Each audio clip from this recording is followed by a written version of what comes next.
The boy had to catch 44 rabbits every day, but he never ate them himself. Instead, he offered them all to his leopard mother. However, his mother only dug out the rabbits' cores, then casually discarded the remaining bodies. It turned out this was a cursed forest, where all the animals living inside were demonic beasts. As long as they consumed other demonic beasts' cores, their own power and vitality could be significantly enhanced, but his mother never allowed the boy to touch the cores, let alone eat them, because the boy was just an ordinary human. If he ate a core, he would turn into a demonic beast and never be able to leave the forest. However, whenever this happened, the boy's mood would become very low, because with his abilities, even without becoming a demonic beast, he had no power to break through the barrier and return to the outside world. This day, he finally spoke what was on his mind, but was met with his mother's firm rejection, because 20 years ago, she had seen an extraordinarily powerful human in this forest. The reason she called him extraordinary was that in this forest left behind by a demon god, besides demonic beasts, no other creatures could survive. Yet that human not only survived, but also turned the camp that the powerful two-headed snake had painstakingly built into complete chaos. Hearing his mother say this, the boy immediately wanted to set out to find this fellow human. But his mother told him this human was probably already dead,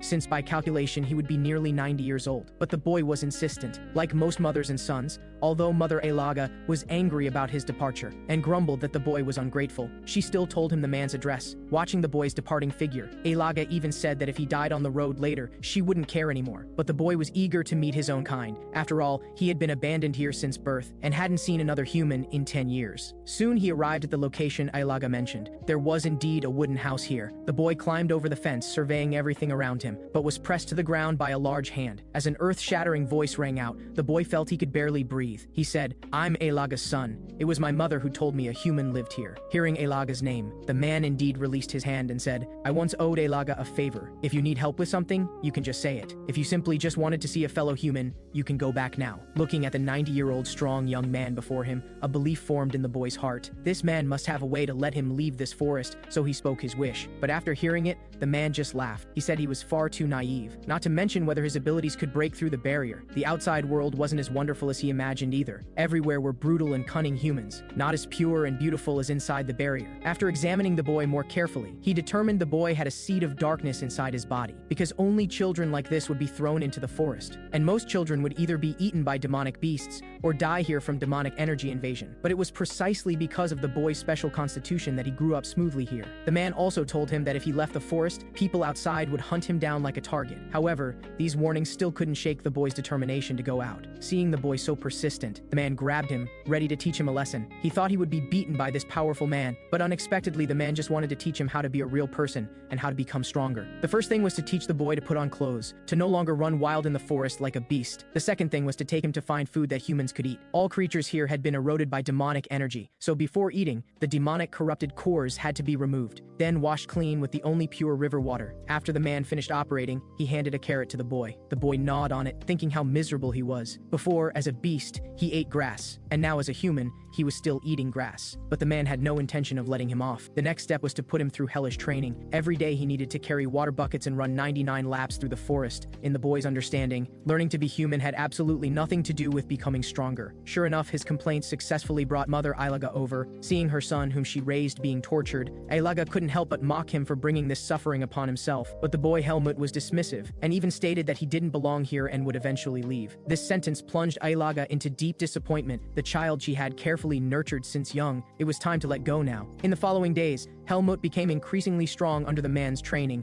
His mind and willpower also became more resolute, and he even started eating food that truly meant something to humans. But this was only the first stage of his training. After his body became strong, the man Darien decided to proceed with the next step of training. He rummaged through boxes to find a wooden stick, then swung it around. A dazzling golden light emanated from his hand, followed by a loud bang. The elephant-sized rock in the yard instantly exploded. Watching the flying stone fragments, Helmut was also stunned in place. He marveled that Darien could have such formidable combat power without sharp claws and teeth, and immediately ran forward to grab his leg. But Darien didn't indulge him, flicking him away with one finger, making Helmut realize just how weak he was. During the training process, he also demonstrated firsthand what kind of muscle structure could produce the most perfect swordsmanship. As Helmut was beaten more and more more times. His mastery of swordsmanship became increasingly proficient, and he gradually understood that the sword must become one with the spirit. Just like this, Helmut practiced day after day, until this day when he went alone to rest by the river, and saw his long-absent mother Alia. His mother first remarked that her son had become much more robust, then immediately teased that her son had only transformed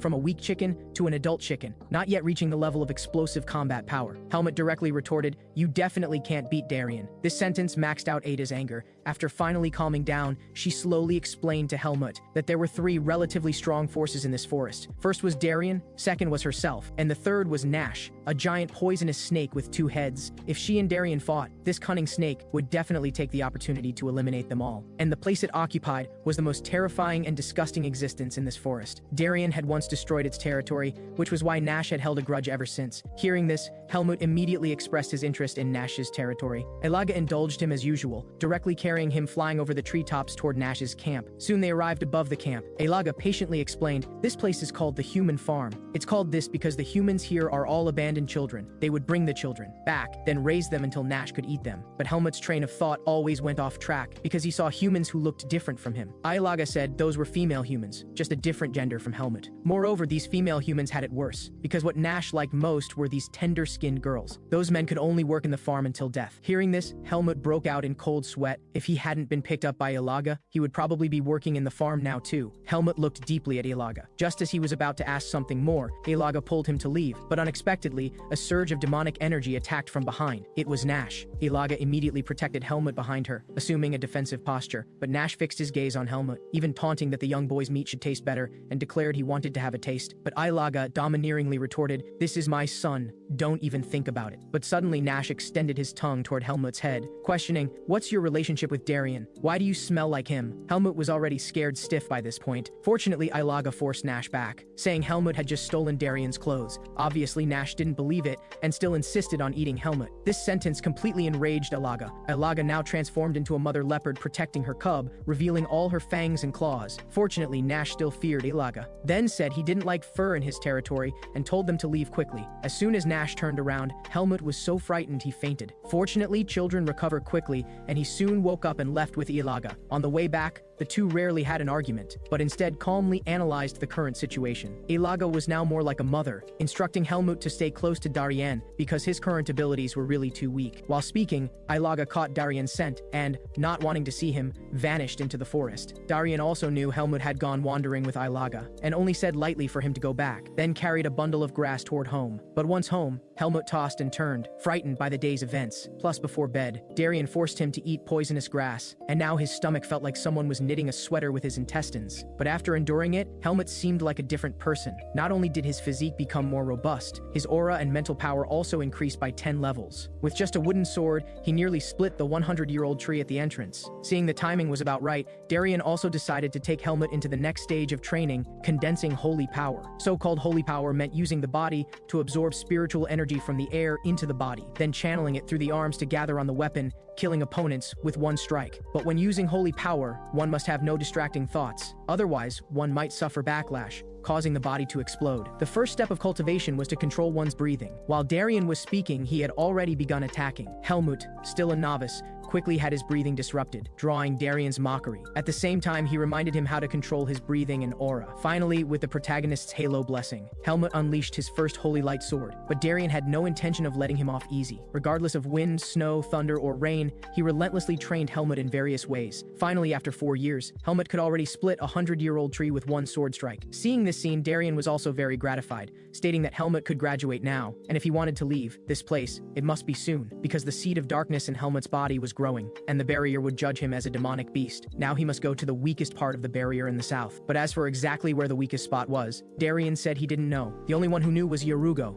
the manager of Nash's human farm. After saying all this, Darien felt heavy-hearted, because Helmut had the seed of darkness, and now possessed such formidable abilities. Whether he would be righteous or evil in the future was not something he could control. All he could do was tell Helmut that no matter what happened in the future, he must hold fast to his true heart. That night was the most difficult and confusing day in Helmut's 14 years, because tomorrow he would leave here, leave Darien and Aria, and might never see these two companions who weren't relatives but were better than relatives. And Aria appeared by his side in time, comforting him that life always involves walking long and far roads. The next day, Ilaga accompanied Helmut to bid farewell to Darien, but found Darien sitting cross-legged in the house. Helmut tried calling him, but found that Darien had already closed his eyes and stopped breathing. At this moment, he finally understood what Darien meant yesterday when he said he too should leave. After adjusting his mood, Helmut took the bundle Darien had prepared and headed toward Nash's territory. When he looked back at Ilaga, he found her watching him with tears in her eyes, but he bit his lip. Some things ultimately had to be faced alone. Helmut groped his way through the darkness to Nash's human farm. Every winter, Nash hibernated, and this period was the most chaotic time at the farm. Yurugo had just finished handling farm affairs and completely hadn't sensed Helmut's approach. Not until a sword was pressed against his neck did he perceive another person's presence in the room.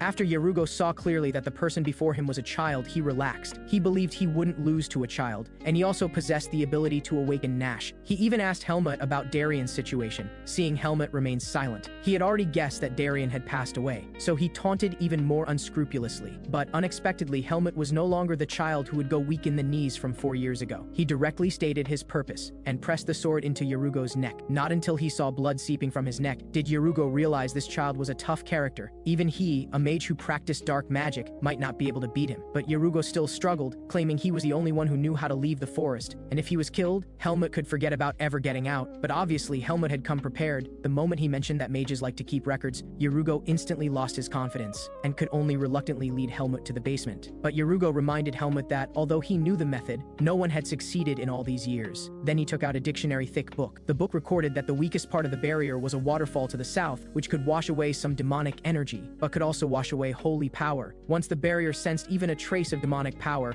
it would tear a person to shreds. Helmut's heart trembled slightly. Although he could use holy power to wrap the seed of darkness inside his body, if even a trace leaked out, he would die without a burial place. But his years-long desire for freedom still made him choose to move forward. But before departing, this disgusting guy Yurugo had to be dealt with. Although he wouldn't kill him, tying him up and starving him for 3 days was acceptable. Helmut didn't expect that his momentary mercy would bring him huge trouble. He hadn't even left the farm yet, when Yurugo activated dark magic to awaken the sleeping Nash and told him everything about Darien's death and what just happened. Nash extremely hated Darien. Hearing that Helmut was Darien's disciple, Nash of course wouldn't let him go. He broke through the wall and chased after Helmut. At this time, the frantically running Helmut also sensed danger approaching, because more and more small demonic beasts were running past him, yet they paid him no attention, desperately fleeing forward. This situation could only mean a big guy was coming from behind. Sure enough, a strong sense of oppression came from behind. Helmut was too familiar with it. 4 years ago, this same force had scared him unconscious. If it weren't for Ilaga saving him, he would have been digested in Nash's body many times over. But obviously Nash's speed and demonic energy were too great to escape. The only thing he could do was fight with his back against the wall. Helmut assumed a fighting stance, and Nash had already reached less than a meter away from him. Obviously Nash didn't take him seriously, telling him to obediently become his dinner. But Helmut's years of training weren't for nothing. He straightened his back, stating that if he wasn't let him go, the only option was to kill Nash before leaving. Nash was completely enraged by this arrogant tone and directly launched an attack. But unexpectedly, his attack was perfectly dodged by Helmut. This was also the first time Helmut witnessed the power of a demonic beast's attack, but Darien had taught him that he must stay calm. Even the strongest opponent would have weaknesses. Taking a deep breath, Helmut found Nash's weakness, drew his sword, gathered his energy, jumped, attacked, all in one fluid motion, accompanied by a scream. One of Nash's head's eyes was blinded, and Helmut also took this opportunity to escape. But unexpectedly, a bizarre scene occurred behind him. Nash actually ate his other head, even saying that head was a useless thing, and Nash transformed from a two-headed snake to a single-headed snake, having paid such a heavy price. How could Nash easily let Helmut go? Now extremely frantic, he only wanted to tear Helmut apart. But Nash, accustomed to seeing the world with 4 eyes, now missing a head, his vision was severely impaired. After weaving through the forest for 2 minutes, he still couldn't lock onto his target. At this moment, Helmut was also leaning weakly against a tree, gasping for breath from just delivering that fatal strike. He knew that, with his current abilities, he had no way to directly confront Nash head-on. But before he could think of a response, Nash had already found him. Although facing such a powerful opponent, and understanding he might die at the other's hands, Helmut still didn't give up, drawing his sword to prepare for this final battle. But before he could swing his sword, another familiar demonic energy appeared beside him. It was Mother Ilaga. Ilaga knew she couldn't shake Helmut's determination to leave, so she had been silently protecting him from behind. Seeing the soaring demonic energy here, she realized Helmut was in danger. Facing Ilaga, who was also a powerful demonic beast, Nash was somewhat wary. After all, he had suffered at her hands before. Ilaga urged Helmut to leave, stating that even when Nash had 2 heads, he was no match for her. Now, with only 1 head left, there was even less to worry about. But Helmut, at this moment, was very stubborn, saying he wanted to live and die together with Ilaga. Looking at her stubborn son before her, Ilaga couldn't help but rage, saying if he didn't leave now, he would truly have to spend the rest of his life with her forever. Sure enough, this method was the most effective. With Ilaga's roar, Helmut continued forward with his sword, while Ilaga engaged in an unprecedented fierce battle with Nash. Along the way, Helmut encountered many other demonic beasts, but his abilities were completely sufficient to slay them. Finally, after running frantically for 2.5 days, he reached the waterfall at the barrier's edge. Just as he was preparing to fight for freedom, feather rain suddenly drifted down from the sky. Helmut was once again struck down by powerful demonic energy. It turned out this was another demonic beast Igril's domain. Seeing the human child who broke in, his first thought was how to eat him, but then he smelled Ilaga's and Nash's scent on Helmut. They were each rulers of their own territories, basically keeping to themselves, yet this child before him had both their scents. This piqued Igril's curiosity. He quickly asked Helmut whose person he was. Helmut didn't hide it, directly telling him Ilaga was his mother. This made Igril find it even more incredible. A demonic beast actually adopted a human child and taught him so many skills, completely defying demonic beast nature. Igril had no intention of letting him go, instead telling him to prepare to die. Helmut constantly searched his brain for things Ilaga had said before. That's right,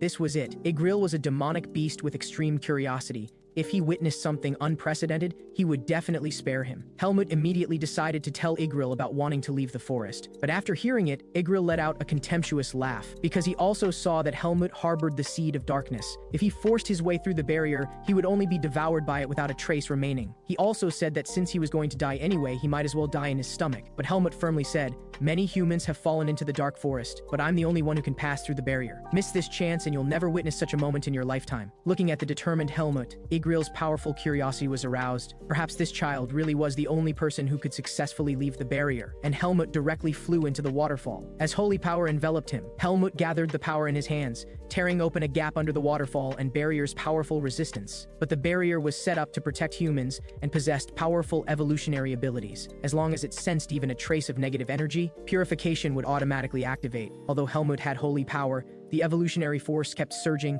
piercing through his body. At this moment, Helmut himself was confused. In the demonic beast world, they called him human, but when he wanted to return to the human world, he was treated as a demonic beast. Where exactly was his place? As his consciousness gradually blurred, Helmut could no longer think about these questions but fell into endless darkness. When he woke up again, he had already been rescued by a group of humans. To conceal his identity, Helmut lied that he had amnesia, only remembering his name and that he knew swordsmanship. His words made his rescuers overjoyed, because they were a group of mercenaries, and what they needed most were people with high combat power. Just like that, Helmut began his journey in the human world with Tanya's mercenary group. But Helmut's strange aura made everyone in the mercenary group curious, but everyone was still very tolerant of him. After all, having amnesia, some quirks were normal. They even worried about his health, taking him to see a doctor in town, then bringing him back to the mercenary camp. But Tanya was very curious about what level Helmut's swordsmanship actually was, so she immediately pulled him to the trial grounds. Everyone thought Helmut was crazy. After all, Tanya was the elite of the mercenary group. She could knock down 4 men in 3 minutes. Although Helmut's strength wasn't weak, he had just come out of the dark forest and his holy power hadn't recovered yet, causing his movements to be somewhat sluggish. And even though he had already spotted Tanya's opening, his body wasn't responding,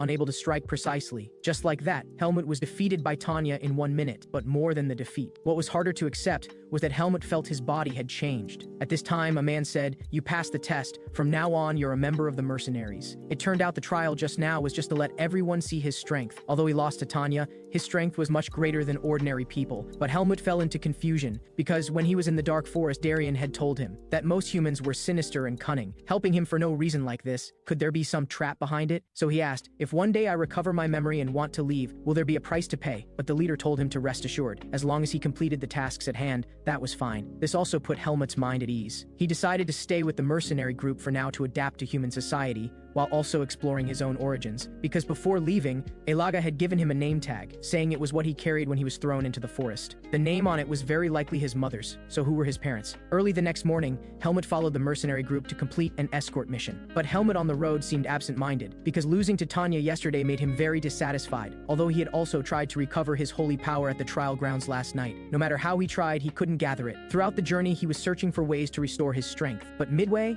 another team of mercenaries responsible for rear guard provoked them, even mocking Helmut. But Helmut didn't want to pay attention to them. Yet these unfriendly mercenaries had no intention of letting him go. Taking advantage of when a level 4 mercenary came to the river to fetch water. They followed, stepping on the little boy and pinning him down, telling him to quickly call Helmut over, but unexpectedly Helmut was already nearby. Seeing his companion being bullied, he walked out expressionlessly. But the other party wasn't looking for trouble. Rather, they had seen through Helmut's identity. They just wanted to confirm how powerful a demonic beast's combat ability was. 3 people surrounded Helmut, preparing for a big fight. But Helmut's strength hadn't fully recovered. He didn't know if he could beat 3 people, but his long-trained psychological quality made him decide to use a strategy of breaking them down one by one. Taking advantage of the fat guy's inattention, he directly knocked him down with one punch. Just as he was preparing to attack the other 2, Tanya's voice came. Several people also stopped fighting. Because the 3 men combined were no match for Tanya, they could only smile apologetically at Tanya, saying it was just men joking around, but this undoubtedly made the men who hadn't vented their anger target Helmut. This mission required passing through the dark lands where demonic beasts lived, so he had to find a way to quickly restore his strength. Otherwise, encountering a demonic beast as powerful as the 2-headed snake Nash, he would have no ability to protect himself. But unfortunately, as soon as they entered the dark lands, the mercenary group encountered a demonic beast that had come out to hunt. This demonic beast had a lion's head and gorilla hands, as disgusting as could be, and as soon as it saw humans, it directly crushed them and stuffed them in its mouth. Those who wanted to resist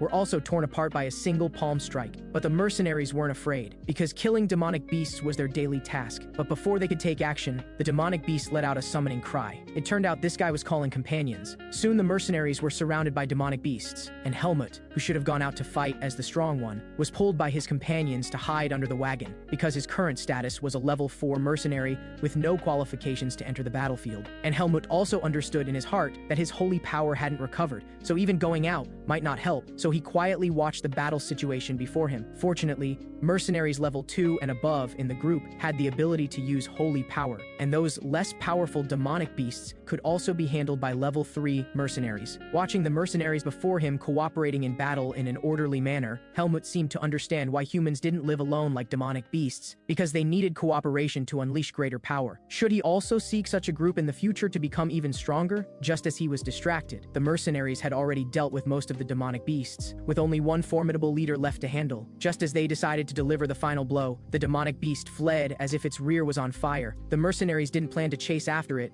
After all, their paid mission this time was to escort goods, not hunt demonic beasts. Looking at the demonic beast corpses all over the ground, the leader told everyone to quickly clean up the battlefield, collecting the demonic beast's skins and the seeds of darkness from their bodies, because in the black market, these were all valuable treasures, especially the seeds of darkness. One could fetch tens of thousands, and the leader's explanation of the seeds of darkness was similar to what Helmut had heard before. Once placed inside the body, one would be demonic corrupted. Those people born with seeds of darkness in their bodies would all be immediately executed, because as they grew up, the seeds of darkness would control their thoughts. Then they would become murderous demons. But the leader told Helmut not to worry. After all, these babies could never grow up. But Helmut knew clearly, because he was one of those babies, and he had grown up. Would he become a demonic beast in the future? Would he be endlessly hunted by humans? Helmut fell into deep thought, but everyone didn't notice his expression. Instead, they urged him and Fane, who was also a level 4 mercenary, to process the demonic beasts. But when Fane took out a knife to dissect the demonic beast, one that hadn't died completely grabbed Fane's throat. Fortunately, Helmut was quick, drawing his sword and killing the demonic beast with one strike. And this kill also made Helmut feel his holy power recovering somewhat. Also noticing that Helmut had holy power was Tanya nearby, but Tanya couldn't believe it, thinking she had seen wrong. After all, when sparring with her 2 days ago, he was still a weakling. At night, to verify whether his holy power had recovered,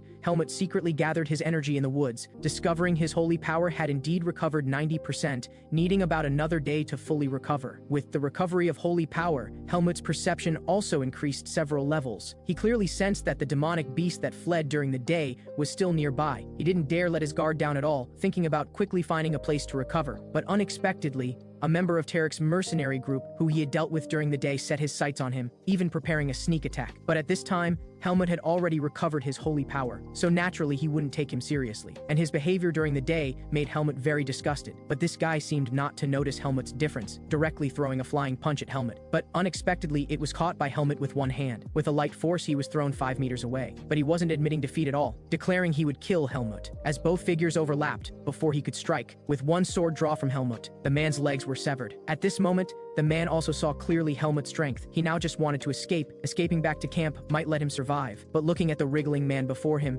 Helmut felt unusually excited. A voice suddenly emerged in his brain. Kill him! Kill him! At this moment, Helmut felt he was being eroded by the seed of darkness. He was about to become an inhuman demonic beast. Fortunately, at the last moment, he used willpower to force the demonic energy back. He repeatedly told himself, I am human, not a demonic beast. In this moment of regaining clarity, that man had already crawled far away, but this guy wasn't so lucky, because before he could crawl back to camp, he was targeted by demonic beasts lurking nearby. By the time Helmut arrived, that person had already become the demonic beast's midnight snack. But when the demonic beast saw Helmut, it showed a fearful expression, because the holy light emanating from his body was enough to kill demonic beasts. But before Helmut could strike, the demonic beast fled again. Just as Helmut was lamenting that demonic beasts were better at assessing situations than humans, other members of the mercenary group also heard the sounds and rushed over. Helmut panicked. How could he explain encountering a demonic beast and still escaping unscathed? He definitely couldn't let them know he had holy power. In the end, he decided to tell half the truth. He stated directly that he had been followed by that man, but unexpectedly that person encountered a demonic beast's ambush, so he was fortunate to escape disaster. The two mercenary groups had a dispute over this matter, especially Tanya, who believed the other side was deliberately causing trouble, saying if the other side didn't properly discipline their internal personnel, she wouldn't be polite in the future. And the other side also admitted fault, stating that the person was already dead and similar incidents wouldn't happen again. With this, the matter came to an end. But unexpectedly, back at camp, Tanya, who had just defended Helmut, punched him on the head, scolding him for wandering out alone late at night. If he had to go out, he should notify her to go together, so at least she could protect him. After scolding Helmut, Tanya rubbed Helmut's head like a sister would. At that moment, Helmut felt as if he had returned to the days in the dark forest with his master. He finally understood this was a uniquely human emotion, the feeling of being cared for by others. His heart trembled slightly. Early the next morning, the leader ordered everyone to leave immediately, because they had already lost 3 companions in a single day. Continuing to fight would only cause unnecessary casualties. But before they could depart, another wave of demonic beasts ascended from the sky. Helmut and Fane remained in the carriage, but Helmut wasn't idle. He used his holy power to sense that the leader of these demonic beasts was at the rear of their formation. However, it wasn't attacking. Instead, it kept sending small fries to their deaths. What was its purpose in doing this? Helmut was puzzled, but soon he got his answer. Because the mercenaries had all sustained injuries during the battle, some minor, some severe. The demonic beasts continued their relentless attacks. They were trying to exhaust the mercenaries' strength. Both the leader and Tanya seemed to realize this, but couldn't think of a solution. After all, they only had so many people. And Tarek's mercenaries, who were supposed to cover the rear, had a huge conflict with them and definitely wouldn't help. Moreover, that mercenary group was notorious for being vicious and ruthless. They were probably plotting some dirty trick right now. In fact, Tanya's guess wasn't wrong. At that moment, the mercenary leader responsible for the rear guard was in the employer's carriage. He suggested having Tanya's group draw away the demonic beasts, while he and the employer escaped with the cargo. Hearing this suggestion, the employer bluntly said he was immoral, but the leader shot back directly. Conscience and honor were external things right now. Forget about whether they could deliver the cargo to its destination. Even whether the employer would survive was uncertain. Sure enough, the employer was persuaded and decided to implement this despicable plan. The next day, as soon as they set out,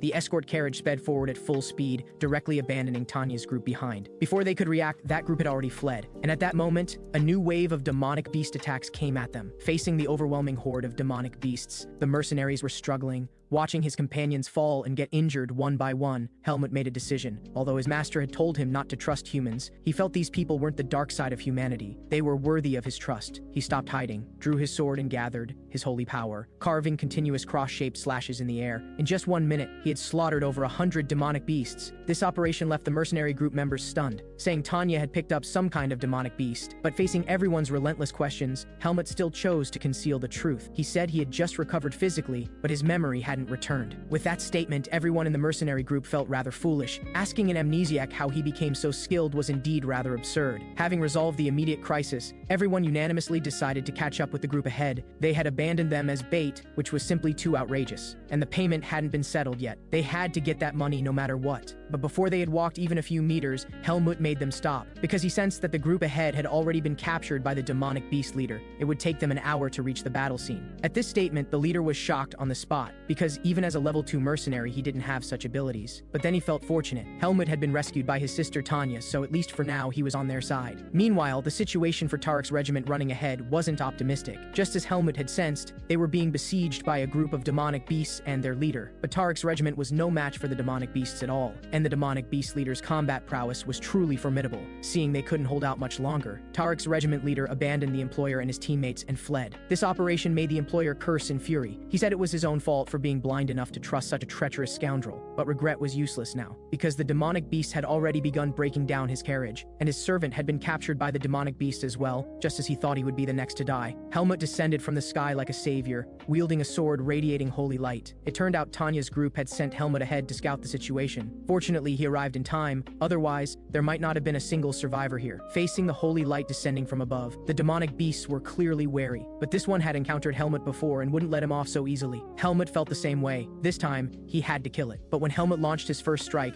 the demonic beast actually dodged. With its roar, Helmut felt all the demonic energy around them being absorbed into its body, and its combat power grew stronger and stronger, its speed becoming faster and faster. But this didn't panic Helmut at all, because he was too familiar with the demonic beast's fighting style. Nash had used the same technique back then. Their weakness was all in the same place. Helmut struck with all his might. The demonic beast fell to the ground. When the leader and the others arrived, the place had become a scene of deathly silence. When they learned Tarek's regiment leader had fled, their understanding was refreshed again, along with their appreciation of Helmut's abilities. When they cleaned up the battlefield, they found that the employer, Miles, had only fainted. What luck, because at least this way their payment was still guaranteed. But for putting their team in danger, the leader directly adjusted the amount to 80%. This scared Miles considerably. The casualties this time were severe, and the compensation would be a huge sum. If it was raised to 80%, he might have to pay half his family fortune. But the leader said if he didn't pay this price, they'd leave him here to fend for himself. With no other choice, Miles agreed to the terms. Then the leader asked why these demonic beasts had targeted the cargo they were escorting. Miles wanted to keep silent, but the leader said if he didn't talk, he wouldn't accept the mission anymore. So Miles revealed this country's secret. It turned out he wasn't the direct client. The actual client was a mage named Antio. But these items were stored in the Lumen Temple, where mages couldn't set foot. This temple had defeated the Demon King 1,000 years ago, and its duty was to protect the world from demonic corruption. But later, they used protection as an excuse to extort money everywhere and used holy power to control some weak countries. However, they couldn't control the mages, which created great conflict between the two sides. And what they were escorting this time were items being transported from the temple to be researched by the mages. If the temple found out Miles was doing this, they would definitely tear his family apart. Hearing this, Helmut couldn't help but ask in confusion, "Are mages very powerful?" The leader answered, "Definitely. Because a few years ago, mages nearly completely dissolved the temple's barrier. The barrier protects humans, but it restricts the mages' freedom, which is why they took such drastic action." And this statement gave Helmut another hope. Since the temple couldn't remove his seed of darkness, perhaps powerful mages could do it. With these thoughts, the group finally left the demonic beast-infested area. At this moment, Helmut was excited because tomorrow he could meet this great mage. But when they reached their destination, they found it was a wasteland, with only a crooked tree standing there. Just as everyone was puzzled, Miles took off the necklace around his neck, then chanted an incantation at the tree hollow. As a blue light enveloped them, the temperature around them gradually dropped, and they could clearly sense they were traversing space. Everyone experienced the power of magic for the first time. After 3 minutes, the group saw a tall tower, with an old man standing below it. If they weren't mistaken, he was the great mage Antio. With just one glance at the carriage, he knew they had encountered quite a few demonic beasts on their journey. To compensate them, he was willing to offer 10 billion as payment for this mission. Hearing this number, everyone in the mercenary group was thrilled. This was an entire year's worth of their usual income. Indeed, mages were all wealthy as rumored, but after finishing the transaction, he turned his gaze to Helmut and stated directly that he knew Helmut's secret. This unsettled Helmut, who was about to make a move, but Antio directly cast a barrier, isolating the two of them from the outside world. Seeing Helmut's distrust, he swore an oath on a mage's honor, saying he would absolutely never tell anyone his secret. Seeing the old man's sincerity, Helmut indicated he did indeed have some questions for him. But before he could speak, the great mage directly stated his secret. "You have a seed of darkness in your body, but you have no way to remove it, because this seed is connected to your life force. If it's extracted, you will die as well. Although the seed of darkness devours a person's consciousness, you're special. You can control the seed of darkness while simultaneously cultivating holy power. If I hadn't observed carefully, I wouldn't have discovered the seed of darkness in your body just now, so under normal circumstances, others won't know your identity. But right now, you can't completely control the emission of dark power. If you want to live like a normal person, you must do one more thing: reach a transcendent realm. So, after the leader settled Helmut's mercenary payment, Helmut began his solo journey. However, one day he was targeted by 3 bandits, who blatantly demanded he hand over his coins, or else they'd kill him. What they didn't know was that this seemingly delicate and refined child was actually a level 3 mercenary with exceptional skills. Seeing Helmut unwilling to hand over the money obediently, they directly punched and knocked over Helmut's dinner. For someone who had just started enjoying hot meals, this was simply the most unacceptable thing. Helmut lowered his voice and said angrily, "What do you think you are?" This statement completely enraged the bandits. The leader swung a punch with all his might, but Helmut caught it with one hand. As he increased the pressure, the man's expression became more and more pained. Seeing their boss being bullied, the 2 underlings beside him weren't willing to back down either, swinging their fists and cursing as they rushed over, only to be knocked down by Helmut's left hook. This operation stunned the other customers in the tavern. These 3 were members of the Blackhawk gang, notorious for their explosive combat skills and ruthless methods. With all 3 beaten black and blue, they finally thought to ask Helmut's identity. Helmut directly told them he was a mercenary, then told them to get lost and not disturb his meal. After all, he had only been in human society for a few days and hadn't properly enjoyed the food yet. But the man who'd had 3 teeth knocked out was clearly unconvinced, covering his mouth and saying, "You wait. Going against our Blackhawk gang only leads to death." This threat was like a fart to Helmut, but it terrified the tavern's waiter. He told Helmut to leave quickly, because the Blackhawk gang's way was to kill everyone who offended them without stopping. If he didn't leave now, these thugs would definitely harass him no matter what. Hearing this, Helmut felt quite troubled. He hadn't expected that just beating up a few bandits would cause such big trouble. After thinking it over repeatedly, he decided to completely eliminate them, because fundamentally, these people were no different from demonic beasts. Doing this would also be ridding the people of a menace. But seeing the waiter's terrified expression, he still decided to change the battle location. So he told the waiter he'd be in the forest behind the village. If those people came back, tell them to find him there. He also said he'd return later and to save his late-night snack and room for him. Waiting in the forest, Helmut felt somewhat melancholy about today's events. He missed Tanya and Fane from the mercenary group a little. They were the first group of humans he'd met after leaving the dark forest. He had thought most humans were like Tanya and Fane, upright and kind people who could sacrifice their own lives to protect others. Today's bandits' arrogance and bullying were no different from demonic beasts, which refreshed his understanding of human nature. Just as he was lost in thought, the bandits had arrived in the forest. Helmut didn't waste time. He took out his bow and arrows and swiftly shot through 5 people. They didn't even have time to say their last words before falling. This speed and outcome surprised Helmut somewhat. He'd thought the reinforcements they brought would be somewhat capable, but they turned out to be rookies who couldn't even compare to Tanya. After Helmut finished in 3 minutes, he wanted to go back for his late-night snack, but at that moment, the seed of darkness in his body began awakening, emitting purple light. That made Helmut collapse to the ground in pain. He quickly used holy power to suppress it. After several efforts at self-control, although he wasn't taken over by the demonic energy, the dull pain from his chest still made breathing difficult. Helmut was completely puzzled. He clearly hadn't gotten close to any demonic beasts, so why did the seed of darkness still awaken? Could his act of killing also excite the seed of darkness? To prevent himself from losing control again, Helmut decided to avoid these pests and quickly reach the place his master Darien had recommended in his letter, because his master had written in the final letter he left that he would gain more skills there and perhaps become strong enough to remove the seed of darkness. But how to avoid the Blackhawk gang and safely reach Baden was a problem. After much thought, Helmut decided to use the temporary mercenary certificate Tanya had given him to accept an escort mission, because most people who hired mercenaries were nobles, and the Blackhawk gang had some reservations about nobles. Helmut brought his certificate to the commission center. The lady at the counter thought he was an underage child who'd gotten lost, but when she saw the level 3 certificate Helmut produced, she danced with excitement. It was her first time seeing such a young level 3 mercenary. Helmut directly stated his need. He wanted to go to Baden, and the payment amount didn't matter. Then the lady pulled out the smallest paper from a stack of mission forms. She told Helmut this was an escort mission. The person to be escorted was a noble young lady, with payment of 800 marks. Helmut agreed without much thought, since his goal was to reach Baden quickly. But the lady distributing missions said that although this mission was simple, the employer had one requirement. The mercenary must be tall and handsome, but the current Helmut, due to last night's battle, looked no better than a beggar. To meet the employer, he needed to buy a set of clothes first. Helmut casually walked into a clothing store and told the owner he wanted clothes that looked high-end. The shop owner thought he'd be easy to fool and quickly brought out clothes that hadn't sold even 2 pieces in a year, then heaped on the compliments. After all, Helmut hadn't been in the human world long, so he was deceived into buying them for 2,000 marks. However, because he was strikingly handsome, when he put on the clothes and returned to the mission hall, even the counter lady couldn't help but look at him with hearts in her eyes, calling him darling, but Helmut didn't understand what those 3 words meant. He foolishly replied that his name wasn't Darling, but Helmut. This operation left the counter lady speechless on the spot, but this really wasn't his fault. Helmut, who who had only been in the human world for a month, didn't understand anything. He just wanted to quickly accept the escort mission and then go to Baden. Soon, the employer's butler came to the mission hall. Looking at the tall and handsome Helmut before him, he showed an infatuated expression, saying the young lady would definitely be satisfied with him, then hurried to bring Helmut back to report. But on the way, he still reminded Helmut that his young lady was a marquis's daughter. He must watch his words and behavior. Worried he didn't understand the rules, he introduced the manners guard Kederick to Helmut to serve as a reference standard. Then he brought Helmut to meet the young lady, but at that moment,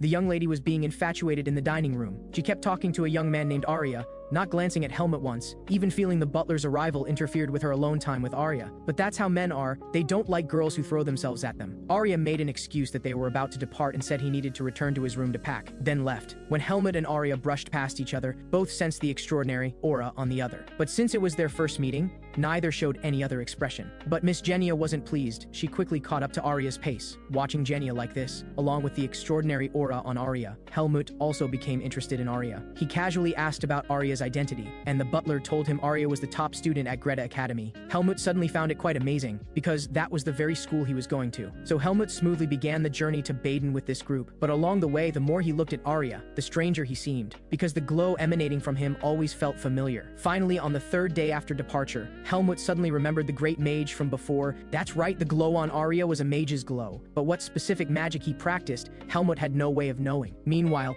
Arya wasn't having an easy time, because Miss Genia was like a peacock, constantly displaying to him. Finally, Arya said the journey was long and he needed to rest, and only then did Genia reluctantly close her mouth. Throughout the journey, Helmut wasn't idle either. When keeping watch alone at night, he would secretly practice his holy power, but he always felt that after the seed of darkness awakened last time, some changes had occurred in his body. The circulation of holy power within him wasn't quite smooth. What he didn't know was that every time he practiced, he was being monitored by a pigeon sent by Arya. But the clarity of viewing the world through animal eyes was still limited, so Arya only knew Helmut was a relatively strong mercenary, but couldn't capture other information about him. Until one day, Arya and Helmut finally saw each other's true power clearly, because Helmut had killed members of the Blackhawk gang, which directly enraged this group. They sent over a dozen people to hunt down Helmut. To avoid harming these nobles, the assassins first drugged the water at a spring on the convoy's route with sleeping potion, causing all the nobles' people to collapse. But Helmut had an exceptionally keen sense of smell. He detected something wrong with the water immediately. When everyone else collapsed, he quietly poured out the water in his cup. As the water seeped into the soil, the assassins stopped hiding and revealed themselves. But seeing Helmut hadn't collapsed, their faces showed more shock than curiosity, because the leader of the assassins sent by the Blackhawk gang was the former leader and vice leader of Tarek's regiment. After they fled, they became lone commanders, and to survive, they joined the Blackhawk gang. They hadn't expected their first mission would be hunting down Helmut, but they had no intention of showing old sentiment. They directly drew their blades to strike at Helmut, but before he could get close to Helmut, the assassin was sent flying by a lightning ball. Arya appeared surrounded by lightning, saying, "Leave now if you don't want to die." But clearly these assassins weren't frightened by the young man before them. They directly scattered and began attacking Arya and Helmut, but Helmut didn't want to expose his holy power in front of Arya at this moment, so he fought while retreating, until he retreated deep into the forest. This move made the assassins think Helmut's strength was insufficient, which was why he was dodging. Only when Helmut gathered all his holy power into his sword did the assassins realize they had underestimated him. Helmut's strength far exceeded theirs. In just 3 moves, Helmut had already beaten the assassin to the ground, unable to rise. But Helmut didn't kill this defeated opponent, because the last killing spree had made him understand he absolutely couldn't give the seed of darkness any opportunity. Meanwhile, Arya's side of the battle was clearly more spectacular. He activated a magic circle, turning all the stones on the ground into weapons that smashed into the assassins, and even launched lightning attacks, electrocuting the approaching assassins until they were charred outside and tender inside. Being inside the magic circle, those assassins couldn't escape even if they wanted to, and finally had to accept the fate of being bound together by Arya's spell. When Helmut returned, Arya directly threw him a bundle of rope, telling him to tie up the assassins and take them to Baden's prison. Only then did Helmut realize how stupid he'd been just now. The human world's way of punishing bad people was to lock them up. He should have brought back the assassin he'd defeated. While Helmut was tying up the bad guys, Arya asked why he hadn't collapsed earlier, but Helmut's answer was simple, merely because he hadn't drunk that cup of water. Then asked back why Arya hadn't collapsed either. Arya said he was a mage and his body could automatically purify itself. This reminded Helmut of the layer of light covering Arya. He stated directly whether it was the effect of this aura. This statement startled Arya considerably, because only people with very strong abilities could see such things. He asked Helmut why he saw it but didn't ask him about it. Helmut said, "If you don't want to say, I won't ask ask. This statement made Arya develop a different feeling toward this young man. After arriving in Baden, Helmut found the person mentioned in his master's letter. The other party was clearly even more excited than him. He kept asking about news of his master Darien. Learning that Darien had passed away, Kudro expressed deep regret, and openly said Darien had once saved his life. Since he had already passed away, he would repay this debt of gratitude to his disciple. He said Helmut could make any request, but Helmut had no other special requirements. Entering the academy to study would be enough. This made Kudro feel quite troubled. Although he was an academy professor,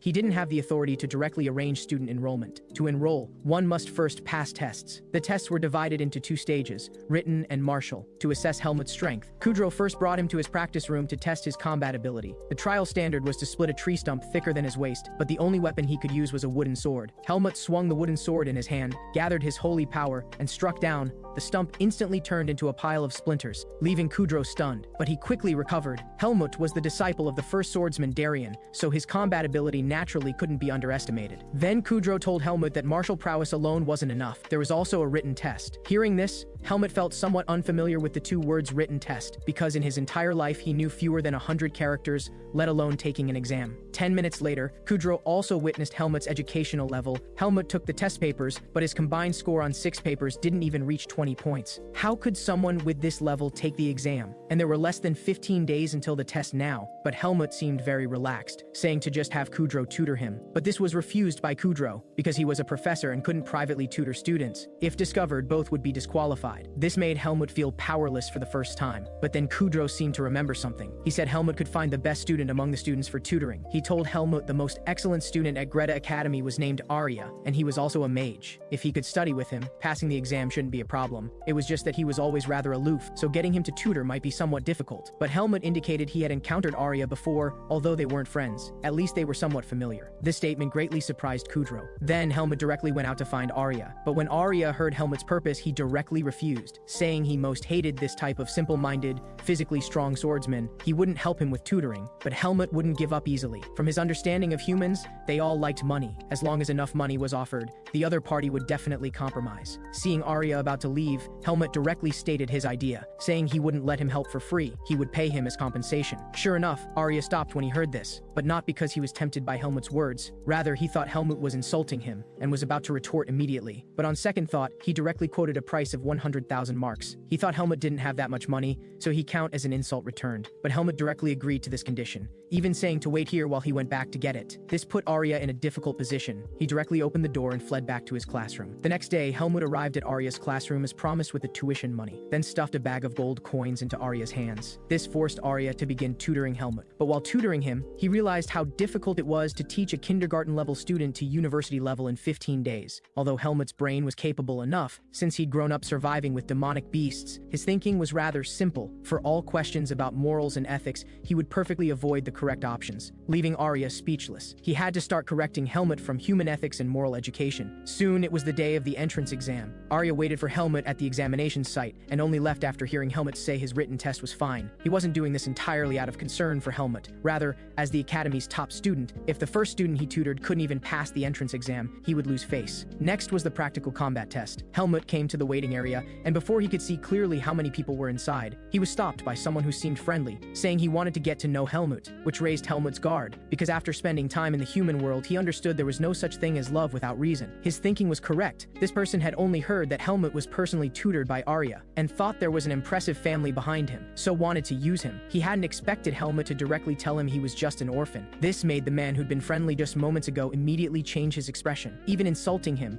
Commoners should act like commoners. You should walk with your head down at school in the future. Don't put on such an arrogant look. At this point, the proctor stopped this conflict and repeated the school rule that Greta Academy didn't allow gender or class discrimination. Although the man was angry, he didn't dare offend the teacher, because in 5 minutes, they would all proceed to the next round of combat ability testing. As the proctor announced the competition rules, everyone began to take this battle seriously, because in the second round of matches, they would fight real people and could easily get injured if not careful. Sitting in the examination hall, Helmut clearly sensed that the group of unfriendly people were watching him like demonic beasts, Their unfriendly, contemptuous looks were merely because he was a commoner. He wasn't afraid of them, but if they used dirty tricks, he still needed to be on guard. The first stage of the exam was using a sword to split black sandalwood, but the weapon had to be a wooden sword, meaning they could only rely on the examinee's own strength to complete it. But for Helmut, this wasn't difficult at all. When practicing swordsmanship with his master, he'd always used wooden swords to split trees. Helmut concentrated all his mental power into the sword, and with a casual swing, the stump was split into 2 sections. This speed left even the teacher who'd proctored for 10 years stunned on the spot, because he was the only student so far who'd split it in 1 try. When Helmut walked out of the examination hall,